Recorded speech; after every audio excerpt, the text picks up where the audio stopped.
Have you ever had surgery? Have you ever wondered what happens when you're in a serene, anesthetic-induced sleep? What are surgeons doing when you're asleep? Well, it's a good thing I'm here because I'm going to lift the veil on what happens in the operating room that your surgeon doesn't tell you. Welcome to Surgical Secrets. Now, you're asleep. Surgeons are busy operating on you, but what are they talking about? Are they just talking about the operation? We talk about everything. What shows are good, Netflix, relationships, gossip, hospital gossip, more gossip, and that's part of teamwork. You get to know your other person during those intimate moments where you're leaning over someone's open abdomen. And here's something I bet you didn't know. We drop instruments on the floor. You've heard of the 5-second rule, right? Don't worry, we don't do that. We use the 10-second rule. I'm joking, we don't use the 10-second rule either. If we drop an instrument on the floor, like a pair of forceps or a needle, you get a brand new instrument, yeah, because you're worth it. Do you like seaweed? How about seaweed inside your body? Inside your wounds? Yeah, still like it? Yeah, sometimes we use seaweed and stuff it inside your wounds. This seaweed is actually a medical product. It's called alginate. Alginate dressings. And it's used to fill holes after we cut an abscess and drain out all the pus and then fill the hole with seaweed.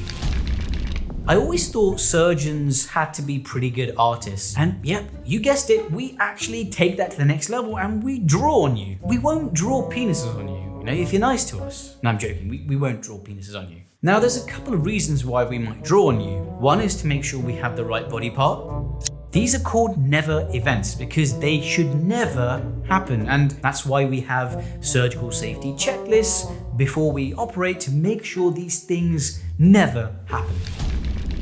I often get asked, how do surgeons manage to eat and drink during surgery? And is that even allowed? Well, I've been involved with many long surgeries where I'm starving and I'm thirsty, but yes, we can survive several hours without drinking water and without eating food, but if you really need it, you can get fed and watered even while you're scrubbed up. But usually if we're incredibly desperate for a meal, you can actually scrub out, go and have a quick meal and scrub back in. Another common question is, how do surgeons pee? There's nothing worse than a surgeon who's fidgeting because their bladder is about to burst. That will actually negatively affect your surgical skills. But no, you can't have a break to do a number 3. If you think you know what a number 3 is, comment below.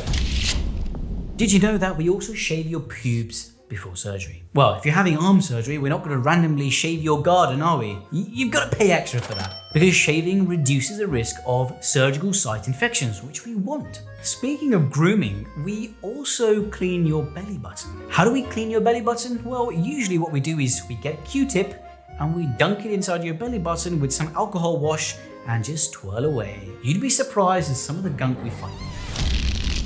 I don't know how flexible you guys are, but when you're in surgery, sometimes we have you in some pretty funky, weird positions on the operating table. All right, guys, get your mind out of the gutter. Not like that. We need to have you in these weird positions to give us the best surgical access and best surgery. We also see you naked. Yep, there's quite a few people who probably see you in your birthday suit. There's obviously the surgeon, the assistant, maybe...